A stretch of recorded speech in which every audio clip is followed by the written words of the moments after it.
રાજ્યના સમાચાર પર નજર કરીએ તો બોટાદના સાળંગપુરમાં ભાજપ પ્રદેશ કારોબારી બેઠકની શરૂઆત થઈ છે। પ્રદેશ પ્રમુખ અને કેન્દ્રીય મંત્રી સી.આર. પાટીલની અધ્યક્ષતામાં બેઠક મળી। પ્રદેશ અધ્યક્ષના પ્રવચન બાદ ઉદ્ઘાટન પ્રસંગ અંગે સીએમ ભૂપેન્દ્ર પટેલ સંબોધન કરશે। નરેન્દ્ર મોદીને ત્રીજી ટર્મમાં વડાપ્રધાન બનવા અંગે અભિવાદન પ્રસ્તાવ પસાર થશે। નવા સાંસદો અને ધારાસભ્યોનું સ્વાગત કરાશે। બપોરના સેશનમાં ચૂંટણી પરિણામ અંગે સંગઠન મહામંત્રી રત્નાકર સમીક્ષા કરશે તેવી વિગતો છે। આગામી કાર્યક્રમોની રૂપરેખા અંગે કાર્યકરોને રત્નાકર માહિતગાર કરશે। બપોરે 2 વાગે બીપીએ સંસ્થાના બ્રહ્મવિહારી સ્વામી પ્રવચન કરશે તો આ સમગ્ર કાર્યક્રમ રહેવાનો છે।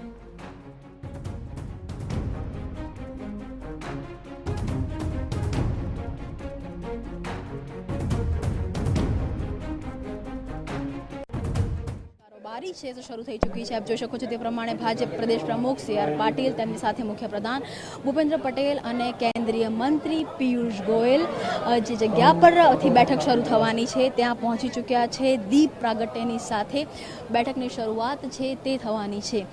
गुजरातनी वात करवामां आवे के देशभरनी वात करवामां आवे लोकसभाना परिणाम बादनी आ पहली बैठक छे एटले पण आ बैठकनुं महत्व छे ते थई रह्युं छे केम के आ बैठकमां राजकीय एजेंडानी वात करवामां आवे के पछी अभिनंदन प्रस्तावनी बात करवामां आवे। एक ज प्रस्ताव छे ए छे के वडाप्रधान तरीके नरेंद्र मोदीए सतत त्रीजी वखत जे शपथ लीधा छे तेने लईने जे अभिनंदन प्रस्ताव छे ते पारित करवा आववानो छे। जो बैठकनी रूपरेखानी बात करवामां आवे तो बैठकनी रूपरेखा ની અંદર શરૂઆત છે તે પ્રસ્તાવથી થવાની છે। ભાજપ પ્રદેશ પ્રમુખ અને હવે કેન્દ્રીય પ્રધાન એવા ભાજપના પ્રદેશ પ્રમુખ સી.આર. પાટીલના જે પ્રવચનથી આ બેઠકની છે તે શરૂઆત થવાની છે।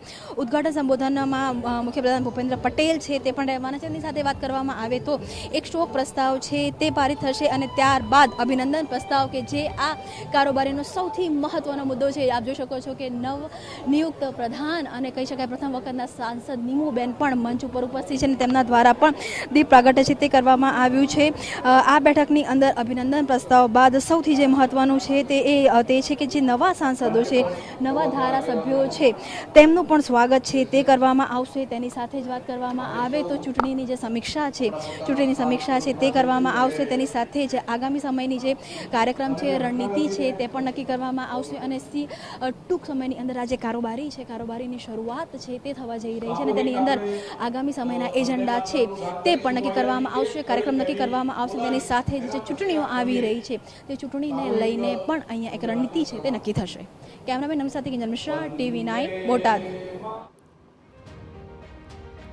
તો આ તરફ પ્રદેશ કારોબારી મુદ્દે પ્રધાન કુંવરજી બાવળિયાનું નિવેદન સામે આવ્યું। ચૂંટણીના પરિણામોની સમીક્ષા થશે। સંગઠન મજબૂત થાય તે માટે બેઠકમાં વિગતે ચર્ચા કરવામાં આવશે। નારાજ કાર્યકર્તાને મનાવવાના પ્રયાસ કરવામાં આવશે। પીએમને અભિનંદન પાઠવતો પ્રસ્તાવ પસાર થશે। નવા પ્રમુખનો નિર્ણય હાઈકમાન્ડનો રહેશે।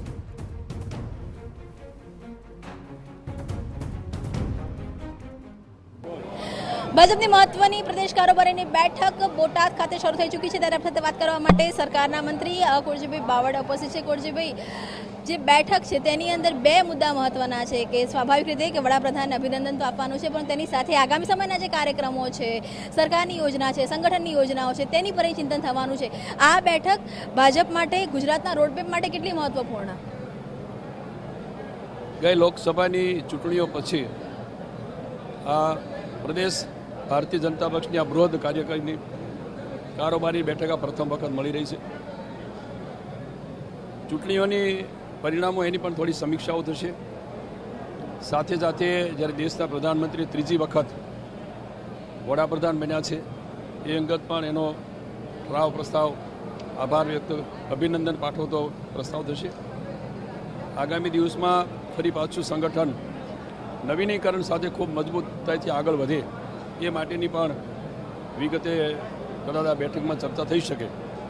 કુંવરજીભાઈ, એક બેઠકનું નુકસાન આ વખતે થયું છે પરંતુ ઓલ ઓવર જો ચૂંટણીની વાત કરવામાં આવે તો અનેક જગ્યાથી એવી ફરિયાદો આવી કે ભાજપમાં જ એન્ટી પાર્ટી એક્ટિવિટી થઈ, ભાજપના જ કાર્યકર્તાઓ નારાજ થયા। તો આ જે નારાજ કાર્યકર્તાઓ છે એમને લાગી શકે છે કે આ બેઠક બાદ મનાવવાનો એક પ્રયાસ કરવામાં આવશે?